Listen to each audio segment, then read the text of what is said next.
It's time now for perspective. Since December, Russia has gradually amassed over 100,000 troops along its border with Ukraine. Amid stalled talks between the United States and Russia, French President Emmanuel Macron will embark upon a solo diplomatic mission, traveling to Moscow on Monday and Kyiv on Tuesday.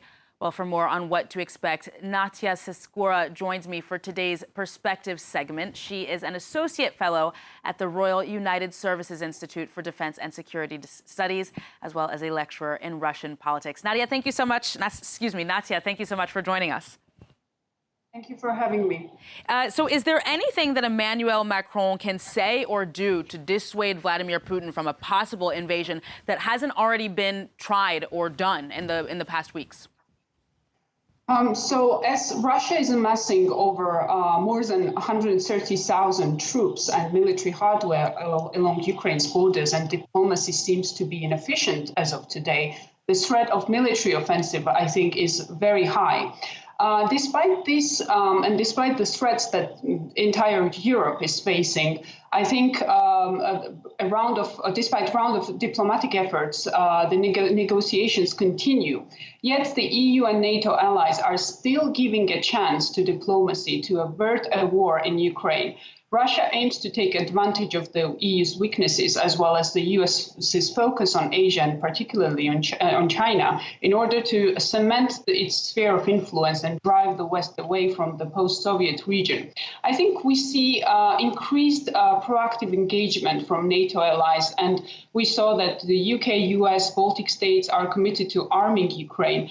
And we see also a proactive engagement by the French President Emmanuel Macron, who will be visiting Moscow later today to meet Vladimir Putin.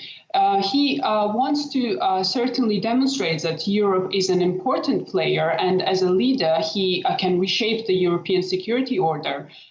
Yet my predictions are a little bit pessimistic, because we don't see much incentive from the Russian side. Even though the negotiations continue, we don't see any incentive that Russia wants to negotiate with the diplomatic, to find a diplomatic solution. Jake Sullivan, Biden's national security advisor, said that the U.S. was preparing for all scenarios, including Russian forces' drive on Kyiv.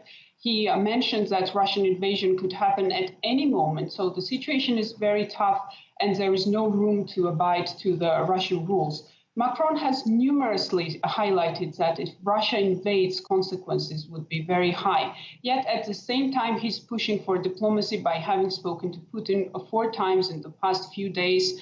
But he also mentioned that it is legitimate for Russia to raise the issue of its own security concerns.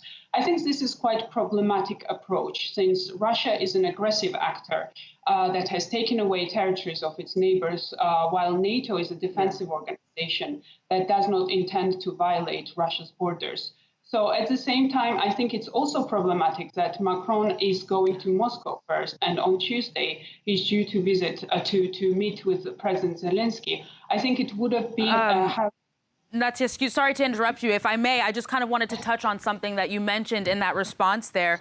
You mentioned that Macron has said that Putin is simply looking to clarify the rules of coexisting with NATO and the European Union, even kind of adding or suggesting that it's legitimate for Russia to be asking questions about its own security. What do you really make of this coming from the French president? Do you not think that this discourse kind of plays into Putin's strategy of dividing European and American allies over what Russia's real objectives may be? Yes, indeed, I completely agree. Clearly, there are divisions right now within NATO allies, yet efforts have been made to decrease such differences, and we see increased transatlantic communication, mostly led by President Biden, in bid to have a unified stance towards Russian aggression. So I think any kind of statements that takes into account Russia's so-called security concerns is basically gives an advantage to the Russian narrative that Russia is being threatened by NATO. I think it is a quite tough process due to the fact that many European allies have had distinct positions on how to deal with Russia throughout decades. We see that some of the countries have more assertive policies And at the same time, for example, Germany Germany even refused to one of its allies, Estonia, to supply weapons to Ukraine, and they don't even consider supplying weapons to Ukraine. And the fate of the Nord Stream 2 pipeline is also undecided. So I think any narrative that takes into consideration and implies at concessions with regards to Russia's demands will damage the credibility of the European Union. And Natia, to change gears a tiny bit, you've also talked about in prior articles and interviews how Russia will not stop at Ukraine. That won't be enough. What do you think is in the future for places like Georgia or even for the Baltic countries if Russia does ultimately invade Ukraine without any major response from Europe or the United States? I think if Russia proceeds with a military escalation, that will have a disastrous effect on European security as well as on Russia's neighborhood, of course. There are active measures going on in Georgia right now. We know that Russia has been present in Baltic states as well, trying to damage their credibility, the democratic processes, attacking Western democracies with cyber attacks and disinformation and so on and so forth. So I think definitely if Russia gets away with its demands and if Russia is allowed to proceed with the military invasion against Ukraine, following the next round of demands will follow, and these demands will be definitely more aggressive.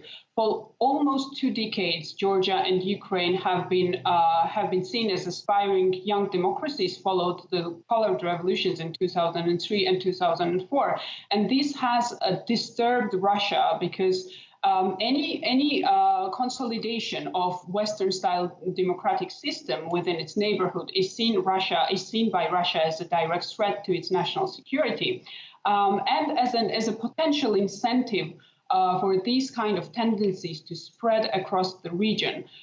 We have also seen that Russia has been pretty much involved in the manufactured migrant crisis in Belarus, and it has caused major problems to the European states.